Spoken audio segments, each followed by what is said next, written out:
Hello friends, how are you all? Let us start with our next chapter, that is public finance in India. Already we have completed the 7 chapters. This is now the 8th chapter. And one of the important chapters, that public finance in India. That means in this chapter we have to see that how our government is financed, और what are the sources of the finance, government के पास पैसा कहाँ कहाँ से आता है, and how it has been utilized, that is known as the public finance. Okay, let us start with the introduction. Public finance is one of the old branches of economics which highlights the role and functions of the government in an economy. See what it is highlighting: the role and function of the government. What is the role of the government in economy? How the government frame the policies and plans so that each and every economy will be benefited, or the growth of economy should be there. Okay. So government is a formal or informal institution created by people in a specific region to perform various functions such as protection from external attack, protection of private property of the people, generation of employment, maintaining internal law and order, provision of social needs like education, health, etc. That means there are so many things that has to be performed by the government regarding the public. That means to provide them safety, then to making the laws and regulations for maintaining of the law and order, then for the taxation, making the taxation policy or framing the monetary policy, we can say that, so that the public should be helpful. Okay, for the proper functioning of the public finance. Okay, now what are the functions of the government that can be classified as obligatory functional, optional functions? That means some functions government has to perform, that means there is no option, they have to do it, and some are optional. What are these obligatory? Protection from external attack, maintaining internal law and order, etc. Obligatory. These are the obligatory functions of the government. That means each and every government has to perform this function, that the people of the country should be protected from the external attack. Therefore there must be a proper coordination, proper planning for that. And so all of you know about this, that BSF, that is border security force, along with their local authorities, they always protect us from the external enemy attacks. Similarly, internal law and order, that means state level, central level, all these has to be, the law and order should be maintained. Therefore these are the obligatory function, that means the compulsory functions of the government to protect the people of the country.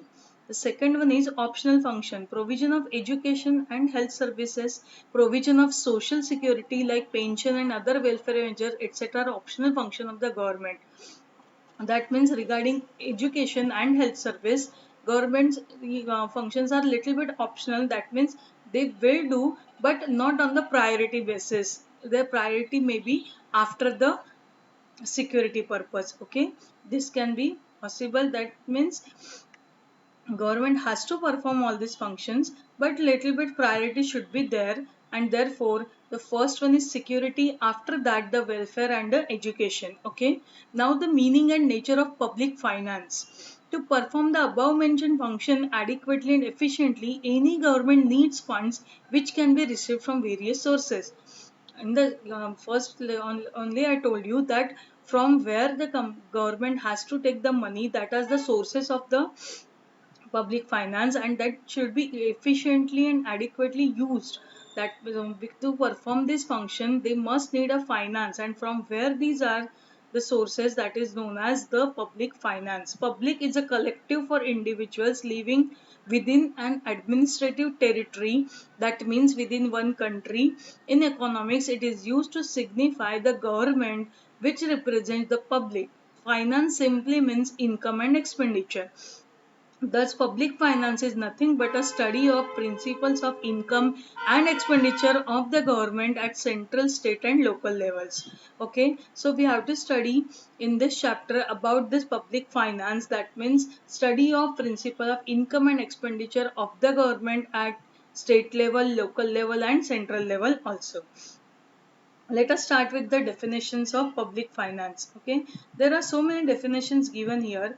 I think we have to study these definitions, and only one you have to write, nothing more than that, because that is the uh, not important to learn all the definition, only one or two definitions here given, and just go through it. It's very easy one. See, according to Hugh Dalton, who Dalton, public finance is one of those subjects which on the borderline between economics and politics. It is concerned with the income and expenditure of public authorities and with the adjustment of one with the other. See what he is saying, that it is the subject, or we can say he's saying about the borderline between economics and politics. See, these are totally two different things, economics and politics. One should not merge them with both of these subject. And public finance, it is concerned with the income and expenditure of public authorities. As already we have seen, it is the income and expenditure of the government at different levels, and therefore he is saying कि it is a borderline between the economics and politics. Okay, now the second definition, Professor Findlay: public finance is the study of principles of underlying the spending and raising of funds by public authorities. That means again, raising of fund. It's very necessary for each and every government to perform the obligatory and other functions, and for that they must need a fund. And public finance as such is the how to raise the fund, and when the fund is collected, how to spend them in a proper way is known as the public finance. Okay, so now I think all of you are getting clear about the public finance definition. Here the distinguish between the public and private finance is there, just I'm going through it. The very first is objective, that is in the public finance to offer maximum social advantage to the society. Always public finance is related to the safety of the or the advantages of the society. But in terms of private finance, it is always related to private interest. Second one is expenditure. Government first determine the volume and different ways of its expenditure. That means how much I have to spend, that the government first decides. But in private finance, an individual consider his income and then determines the volume of expenditure. That means in case of private finance, first we consider our income. That means मेरा income कितना है, उसके बाद मेरा खर्चा कितना होगा. Then the third one is credit status, high degree of credit in the market.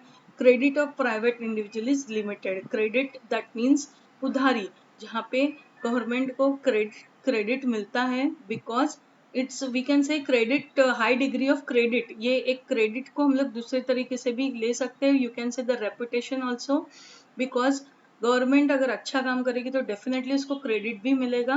And ये क्रेडिट जो है वो it is related to the economy. जैसे मैंने कहा कि उधारी भी होता है, that but to pay off the credit, that will create a high degree in the market. And credit of private individual is limited, because government always try to fulfill the wants of the people or for the security of the people, and therefore their degree high they have, or they will have a high degree of credit in the market. Then the currency, government can print notes through Reserve Bank of India. Private individual does not enjoy such right. किसी को भी ये right नहीं है कि they can print the notes that has been circulated in India. Then the elasticity of finance. Elasticity, all of you know about that elasticity. That means change.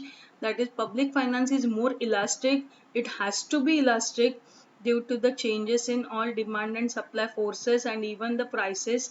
And there is not much scope for changes in private finance. As such, the income of the private finance is limited, and therefore there is not much scope of change. Last one is effect on economy. Tremendous impact on the economy of a country, marginal effect on the national economy.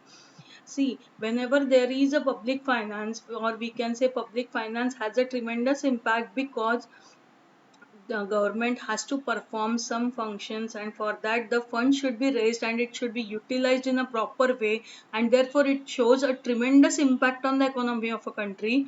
but private finance does not have that much effect, only it contributes towards the national income in a little bit way.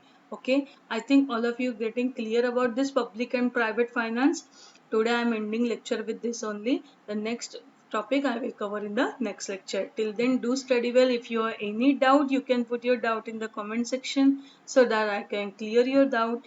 Till then, do study well, stay home, stay safe, and just do like and subscribe my channel. Bye.